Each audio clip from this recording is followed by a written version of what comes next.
Taxi driver. Refused payment from pregnant woman in labor 9 months later. She returned. The rain drummed against the windshield of Marcus Thompson's yellow cab as he sat parked outside Mount Sinai Hospital at 2:17 a.m. At 47, he had been driving night shifts for 12 years, ever since his construction company went under during the recession. The city never slept, but Tuesday nights were usually quiet except for the occasional drunk college student or late shift worker heading home. That's when he saw her. A woman stumbled out of the hospital's emergency entrance, clutching her swollen belly with both hands. Even from across the street, Marcus could see she was in distress. Her face was contorted with pain, and she kept stopping every few steps, bracing herself against whatever was nearest: a lamppost, a mailbox, the hospital's brick wall. Marcus had seen enough pregnant women in labor during his years driving to recognize the signs immediately. But what was she doing leaving the hospital? What Marcus didn't know was that this moment would change both their lives forever. He pulled his cab across the street and rolled down his window. "Ma'am, you okay?" The woman looked up, tears streaming down her face. She was young, maybe mid-20s, with auburn hair plastered to her forehead with sweat. I need to get to General Hospital," she gasped between contractions. "Please, can you take me?" Marcus glanced back at the hospital she'd just left. "What's wrong with this hospital?" "You were just inside." They won't take my insurance," she said, doubling over as another contraction hit. "Said I need to go to the county hospital. But the baby is coming now." Marcus had heard this story before.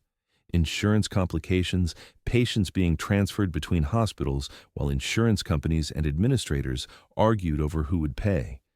But he'd never seen someone this close to giving birth being turned away. "Get in," he said, jumping out to help her into the back seat. But what happened during that ride would haunt Marcus for months. As they drove through the empty streets toward General Hospital, the woman's contractions grew stronger and closer together. Her name was Sarah Martinez, she told him between gasps. She was a nurse's aide at a nursing home, and her husband was deployed overseas with the Marines. "How far apart are the contractions?" Marcus asked, catching her eye in the rearview mirror. 2 minutes, Sarah panted. "Maybe less." Marcus felt his stomach drop. He'd driven 3 women in labor before, but they'd all made it to the hospital in time. This felt different, more urgent. "Sarah, I'm going to be honest with you," he said, pulling over at a red light. "I don't think we're going to make it to General Hospital." "This baby wants to come now." Sarah's eyes widened with panic. No. I can't afford an ambulance. I can't afford the emergency room fees at Mount Sinai. I need to get to General Hospital." Marcus looked at her in the mirror. She was terrified, not just of giving birth in his cab, but of the medical bills that would follow. He had seen this fear before in the faces of people who had to choose between their health and financial ruin. That's when Marcus made a decision that would define everything that followed. He made a U-turn and headed back toward Mount Sinai. "What are you doing?" Sarah cried. "I'm taking you to the closest hospital," Marcus said firmly. "Don't worry about the money. We'll figure it out." "You don't understand," Sarah sobbed. "I can't pay for this. I already owe them money from my prenatal visits. They'll send me to collections. Another contraction cut her off, this one so strong that she screamed. Marcus pulled up to Mount Sinai's emergency entrance and ran inside.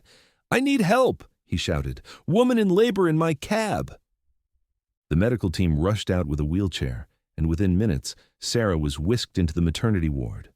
Marcus stood in the lobby, his heart still racing, watching through the glass doors as the medical team worked.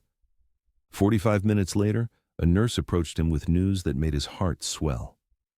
"Congratulations, Dad," the nurse said with a smile before realizing her mistake. "Oh, I'm sorry. Are you the father?" "No, I'm just the taxi driver," Marcus replied. "Is she okay?" "Is the baby okay?" "Both are fine. Healthy baby girl, 7 pounds, 2 ounces. You got her here just in time." The nurse paused. "She's asking for you." Marcus found Sarah in a hospital bed, holding a tiny pink bundle. She looked exhausted but radiant, tears of joy replacing the tears of pain from earlier. "Thank you," she whispered. "Thank you for bringing me back here. I know you probably think I'm crazy for worrying about money when I'm having a baby, but—" "You're not crazy," Marcus interrupted gently. "I understand completely." Sarah looked down at her daughter. "I want to pay you for the ride, but—" "No charge," Marcus said quickly. "Consider it a welcome to the world gift for the little one." But Sarah's next words revealed something that would change everything. "I have to tell you something," Sarah said, her voice serious. "My husband, he doesn't know I'm having the baby yet. I couldn't reach him. He's somewhere in Afghanistan, and communication is limited.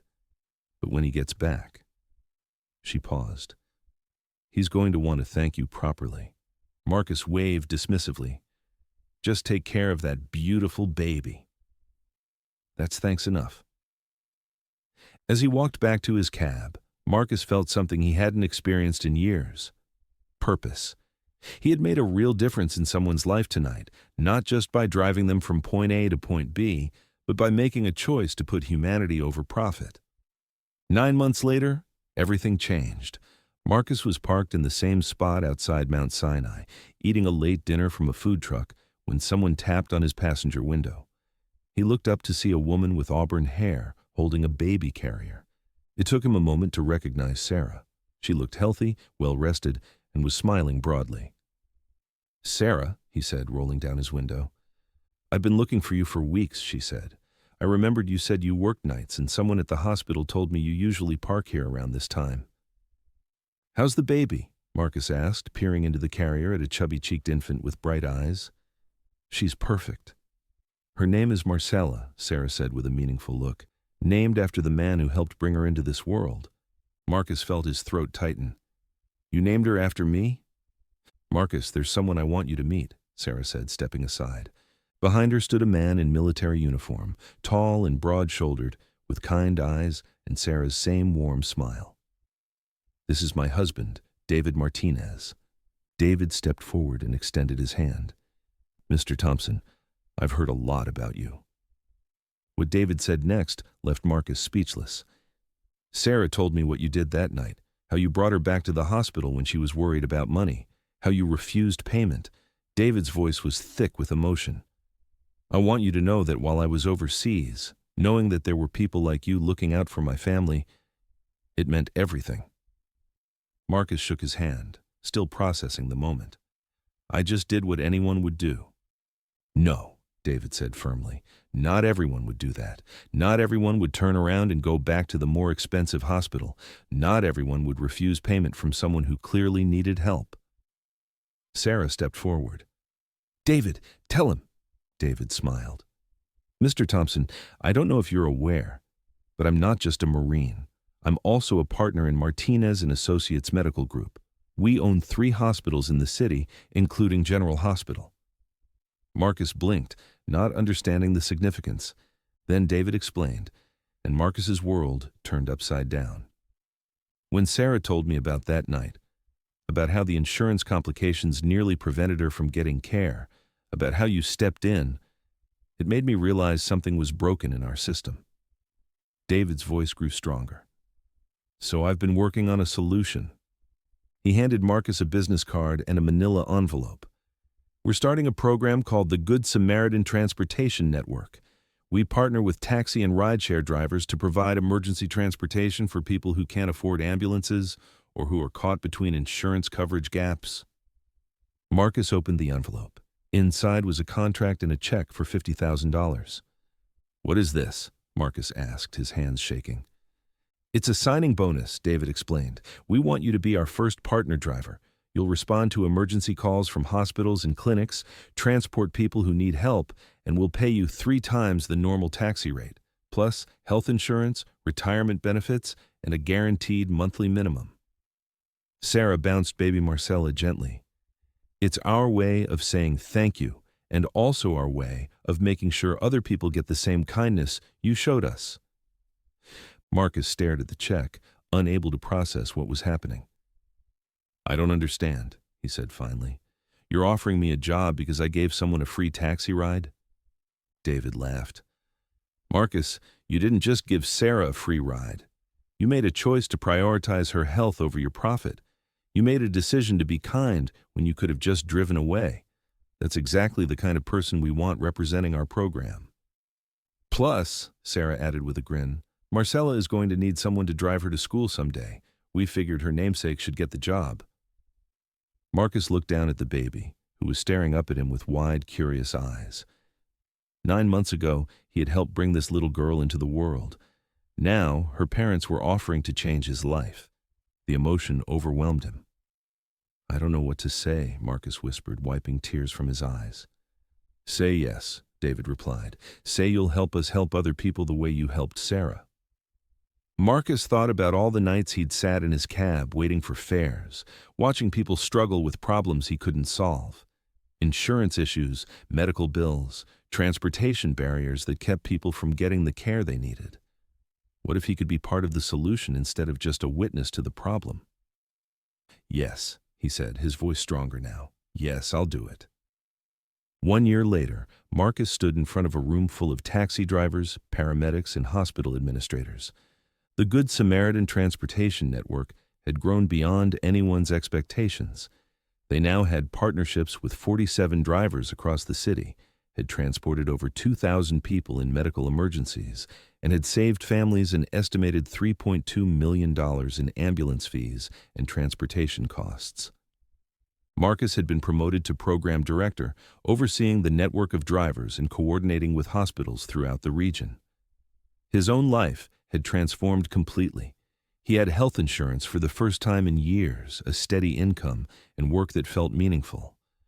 But the best part was the wall behind his desk, covered with photos and thank you cards from families they'd helped. In the center was a picture of baby Marcella, now a toddler, sitting in the driver's seat of his cab with a huge grin on her face. The speech he gave that day would become legendary in the transportation industry. A year ago, I was just a night shift taxi driver trying to make ends meet, Marcus began. I picked up a woman in labor not because I expected anything in return, but because it was the right thing to do. I had no idea that one act of kindness would create ripples that would touch thousands of lives. He gestured to the drivers in the audience. Every one of you has the power to make that same choice every day, to see someone in need and decide to help, even when there's no immediate benefit to yourself. To remember that behind every fare is a human being with hopes, fears, and sometimes desperate circumstances. The room was silent, hanging on every word. The Good Samaritan Network works because it's based on a simple premise. Kindness is contagious. When we show compassion to one person, it doesn't end there. It spreads. That person tells their story, their family is impacted, their children grow up with a different understanding of how the world can work. Marcus paused, his voice thick with emotion. Sarah Martinez didn't just get a ride to the hospital that night. She got proof that strangers can care about each other. Her daughter Marcella isn't just growing up with a story about the taxi driver who helped her mom. She's growing up in a world where people like all of you are actively working to help others. The room erupted in applause. After his speech, Marcus stepped outside for some air. Sarah was waiting for him in the parking lot, holding 2-year-old Marcella's hand. We wanted to hear your speech, Sarah said. I hope you don't mind that we snuck in. Marcella ran toward Marcus on unsteady toddler legs. Uncle Marcus, she squealed, using the name she'd learned to call him. Marcus scooped her up, marveling at how much she'd grown. Hey there, little one. Did you hear Daddy's speech? Speech? Marcella repeated, clapping her hands. Sarah's next words reminded Marcus of the profound impact of that night 9 months earlier. Marcus, I need you to know something, Sarah said. Marcella's first word wasn't mama or dada. It was help. And when David and I heard her say it, we realized something important. She paused, watching her daughter giggle in Marcus's arms. She's going to grow up in a world where help is always available, where kindness isn't rare, where people like you make sure that being human means something. That's the world we're building, one ride at a time. As Marcus watched Marcella play with the keys to his cab, now painted with the Good Samaritan Network logo, he realized that 9 months ago he thought he was just giving someone a ride to the hospital. In reality, he had started a movement, Sometimes the smallest acts of kindness create the biggest changes, not just in one life, but in hundreds of lives that follow. The rain had stopped, and the sun was beginning to set over the city. Marcus handed Marcella back to her mother and walked toward his cab, ready for another night of work. But now, instead of just driving people from place to place, he was driving change through the world, one passenger at a time. In his rearview mirror, he could see Sarah and Marcella waving goodbye. And in that moment, Marcus understood the profound truth that would guide the rest of his life.